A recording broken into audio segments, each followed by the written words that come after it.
안녕하세요. 마틀다입니다. 오늘도 이어서 하느님이시요 사람이신 그리스도이시 읽어드리겠습니다. 책과 저자 소개가 궁금하신 분은 동영상 아래를 참고하세요. 공생활 첫해 72장 은총은 항상 의롭게 살겠다는 뜻이 있는 곳에서 작용한다. 예수께서 말씀하신다. 1944년 2월 13일에 본 셋째 환상과 넷째 환상을 여기 삽입하여라. 내가 보다시피 고집이 덜 센 시몬은 완전히는 아니더라도 적어도 부분적으로는 거룩하게 재빨리 정의에 복종하였다.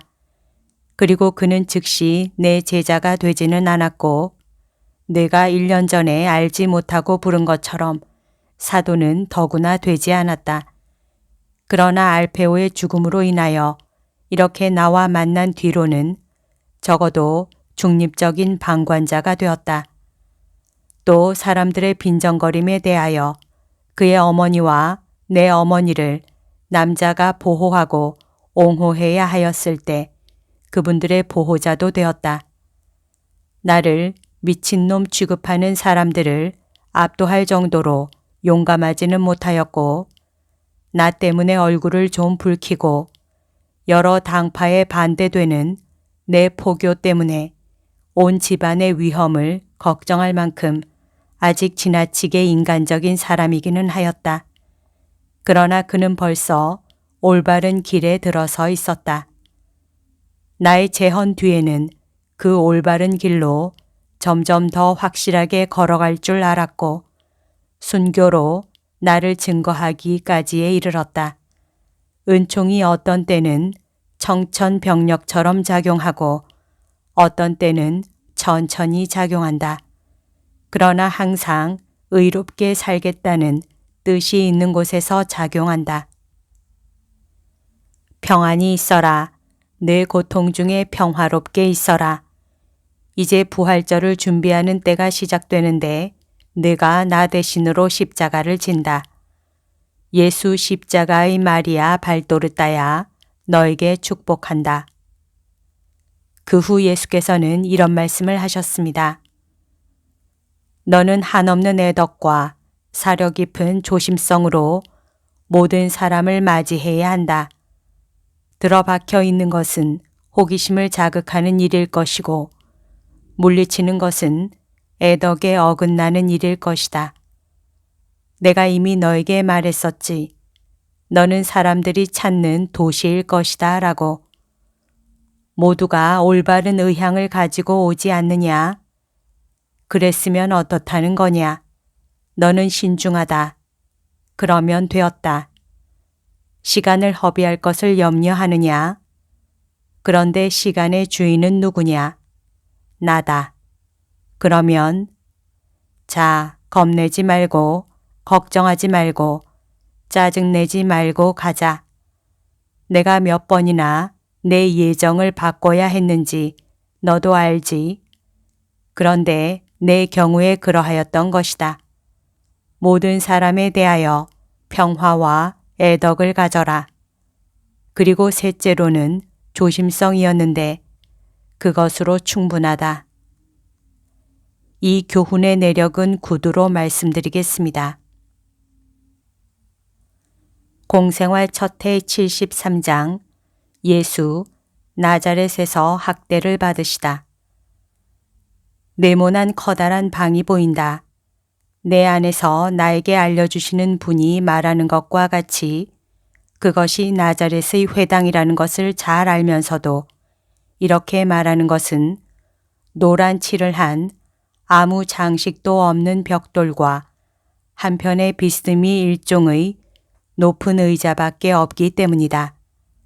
또 위 판이 앞으로 기울어진 높다란 작은 책상도 있고 그 위에는 두루마리들이 놓여 있다. 작은 책상인지 겹친 선반인지 마음대로 골라 부르기 바란다. 요컨대 밑에 다리가 달려 있고 위에는 두루마리들이 차곡차곡 놓여 있는 일종의 기울어진 탁자이다. 기도를 드리는 사람들이 있는데 우리들 같이 하지 않고 모두가 한쪽을 향하여 있고 손은 합장하지 않고 거의 제대에 있는 신부와 같이 하고 있다. 의자와 책상 위에는 등불들이 놓여 있다. 저는 이 환상의 목적이 무엇인지를 모르겠습니다. 이 환상은 얼마 동안 바뀌지 않고 그대로 계속되었습니다.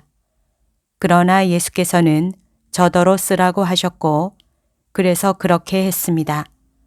저는 다시 나자렛의 회당 안에 있습니다. 지금은 유다교 교사가 글을 읽는다. 그의 단조롭고 코에서 나오는 목소리는 들리지만 내가 알지 못하는 언어로 하는 말은 알아들을 수가 없다. 군중 가운데에는 예수님도 사촌들인 사도들과 다른 사람들과 같이 계신데 다른 사람들도 틀림없이 친척들이겠지만 나는 알지 못하는 사람들이다. 독서가 끝난 다음 교사는 무언에 초청을 하는 것 모양으로 군중에게로 눈길을 돌린다. 예수께서 앞으로 나가셔서 모임을 오늘 가지자고 요구하신다. 나는 예수께서 그 아름다운 목소리로 복음서에 인용된 이사야의 그 대목을 읽으시는 것을 듣는다. 주님의 명이 내 위에 내려오시고 나는 예수께서 그 대목을 해설하시고 당신을 이전 율법의 준엄을 자비로 바꾸는 사랑의 율법이라는 기쁜 소식을 가져오는 사람이라고 하시는 것을 듣는다. 이것은 아담의 죄로 인하여 정신이 병들고 또 죄는 악습을 낳고 악습은 육체의 병까지도 생기게 하기 때문에 따라서 육체도 병이 든 모든 사람이 구원을 얻게 하기 위해서입니다. 또한 악의 영이 사로잡아 가지고 있는 모든 사람이 해방되게 하기 위해서입니다. 나는 사슬을 끊고 하늘의 길을 내주려고 눈 먼 영혼들에게 빛을 주고 귀먹은 영혼들을 듣게 하려고 왔습니다. 주님의 은총의 때가 왔습니다. 은총이 여러분 가운데 있고 은총이 여러분에게 말을 하고 있습니다. 성조들은 이 날을 보기를 갈망하였습니다. 이 날은 지극히 높으신 분이 그 존재를 선언하신 날이고 예언자들이 그때를 예언한 날입니다. 그리고 벌써 초자연적인 힘으로 이 사실이 그들에게 알려져서 그들은 이날의 새벽이 밝아왔고 이제는 그들이 낙원에 들어갈 때가 가까웠다는 것을 압니다. 그래서 그들은 즉 다만 내 축복만이 없어서 하늘나라의 시민이 되지 못하는 성인들은 그들의 영으로 기뻐서 어쩔 줄을 모릅니다. 여러분은 그것을 보고 계십니다. 여러분에게 나타난 빛을 찾아오시오. 그리스도를 따르는데 필요한 민첩을 얻기 위하여 여러분의 좋지 못한 정열들을 벗어버리시오. 믿고 더 착한 사람이 되고 구원을 원하겠다는 착한 뜻을 가지시오. 그러면 여러분은 구원을 받을 것입니다. 구원은 내 손에 있습니다. 그러나 나는 이것을 차지하겠다는 착한 뜻을 가진 사람들에게만 줍니다. 만몬을 계속 섬기기를 원하는 사람에게 구원을 주는 것은 은총에 대한 모욕이 될 것이기 때문입니다. 회당 안에 불평의 소리가 일어난다. 예수께서 사람들의 얼굴 표정을 보시고 마음속을 살피시고 계속하신다. 나는 여러분의 생각을 압니다. 내가 나자렛 사람이기 때문에 여러분은 특권 있는 우대를 바라고 있지요. 그러나 이것은 여러분이 이기주의로 그러는 것이지 믿음의 힘으로 그러는 것은 아닙니다. 그러므로 나는 진정으로 어떤 예언자도 자기 고향에서 좋은 대접을 받지 못했다는 말을 하겠습니다. 다른 여러 고장에서는 나를 받아들였고 장차 더 큰 믿음을 가지고 받아들일 것입니다. 여러분이 그 이름을 들으면 분개할 그런 고장에서까지도 말입니다. 그곳에서는 내가 제자를 많이 얻을 것입니다. 그러나 이 땅에서는 내가 아무것도 할 수 없습니다. 이 땅은 나에게 무관심하고 또 저기를 가지고 있기 때문입니다. 그러나 나는 여러분에게 엘리야와 엘리사의 일을 환기시키고자 합니다. 엘리야는 어떤 페니키아 여자에게서 믿음을 발견하였고 엘리사는 어떤 시리아 사람에게서 믿음을 발견하였습니다. 그리고 그 페니키아 여자와 그 시리아 사람을 위하여 엘리야와 엘리사는 기적을 행할 수 있었습니다. 이스라엘에서는 굶어 죽어가는 사람들이 빵이 없고 문둥병자들이 깨끗해지지 못했습니다. 그것은 예언자가 다른 곳에서는 발견한 고급 진주와 같은 착한 뜻이 그들의 마음에는 없었기 때문이었습니다. 하느님의 말씀을 반대하고 믿지 않는 여러분도 그런 일을 당할 것입니다. 군중이 흥분하여 저주를 하며 위협한다. 군중은 예수를 붙잡으려고 한다. 그러나 사촌 사도인 유다와 야고보 그리고 시몬이 예수를 옹호한다. 그러니까 화가 잔뜩 난 나자렛 사람들은 예수를 시외로 쫓아낸다. 말만이 아닌 위협을 하며 야산 꼭대기까지 예수를 쫓아간다. 그러자 예수께서는 돌아서시며 사람의 마음을 끄는 눈길로 그들을 꼼짝 못하게 하시고 탈 없이 그들 사이를 지나시어 야산의 오솔길로 해서 사라지신다. 집 몇 채가 모여있는 작은 아주 작은 마을이 보인다. 이 마을은 나자렛보다 더 높은 곳에 있어서 나자렛은 몇 킬로미터 저 아래쪽에 내려다 보인다. 대단히 가난한 작은 마을이다. 예수께서는 어떤 오막살이 곁에 있는 낮은 담에 앉으셔서 마리아와 말씀을 하고 계신다. 아마 친한 집이든가 혹은 적어도 동방적인 인심의 가르침을 따라 환대하는 집인 모양이다.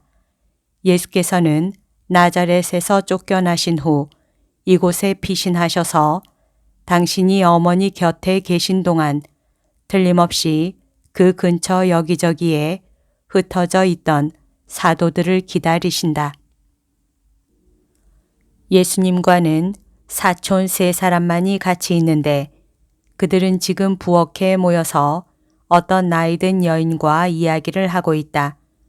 그 여인을 타데오는 어머니라고 부른다. 이 이유로 나는 그 여인이 클레오파의 마리아라는 것을 알게 되었다.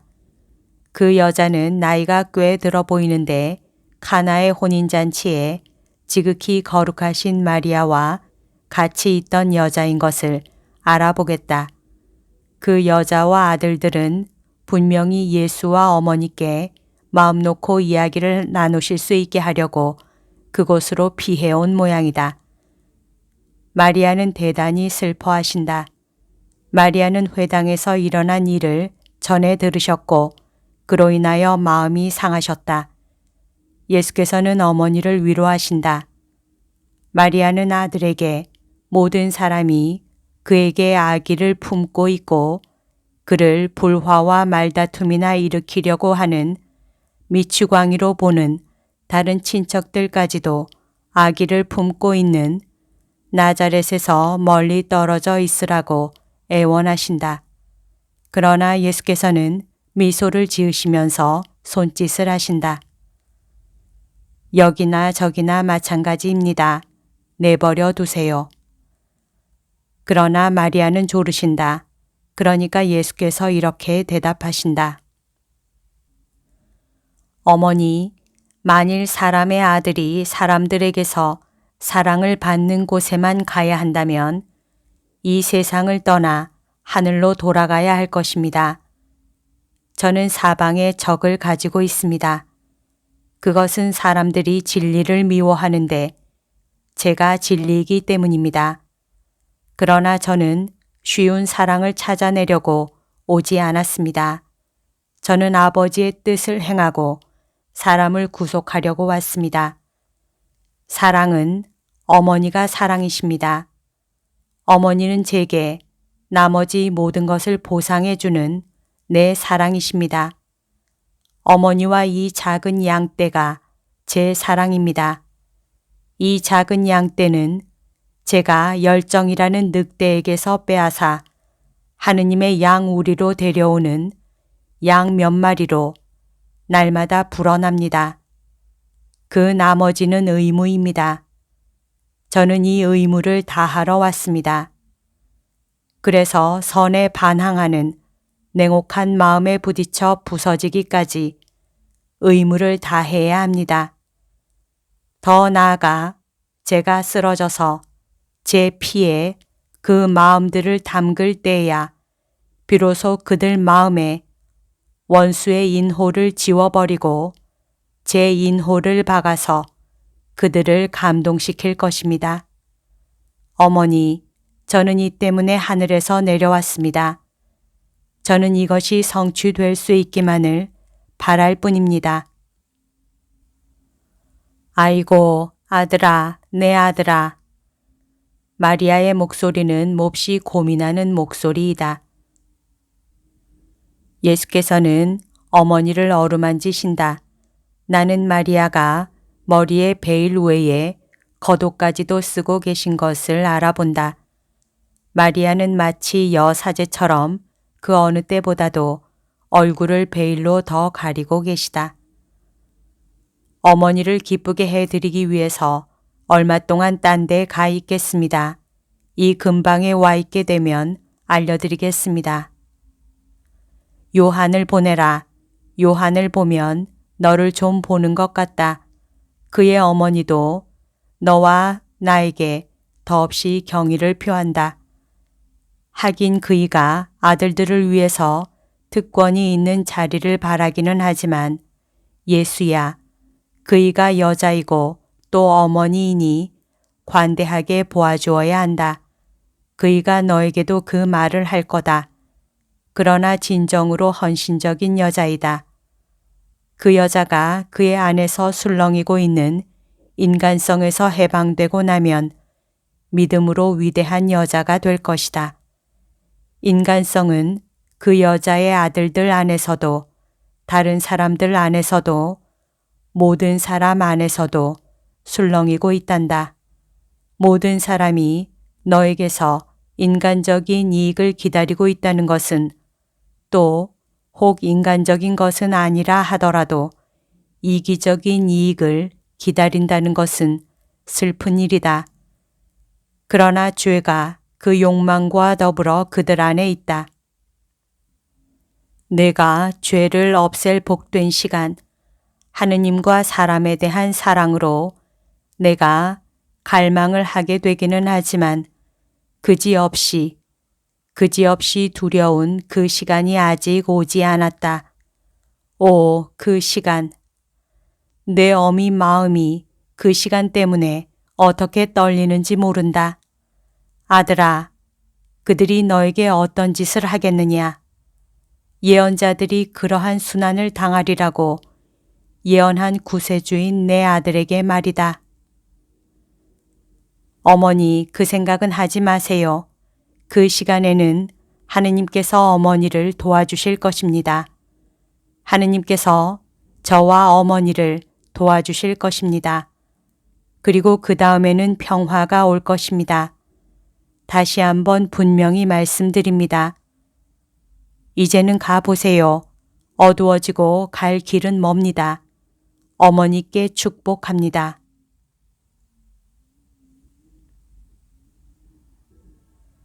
여기까지가 오늘 들려드릴 내용입니다. 오늘도 하느님의 뜻 안에서 서로 사랑하는 하루 보냅시다. 사랑합니다. 축복합니다.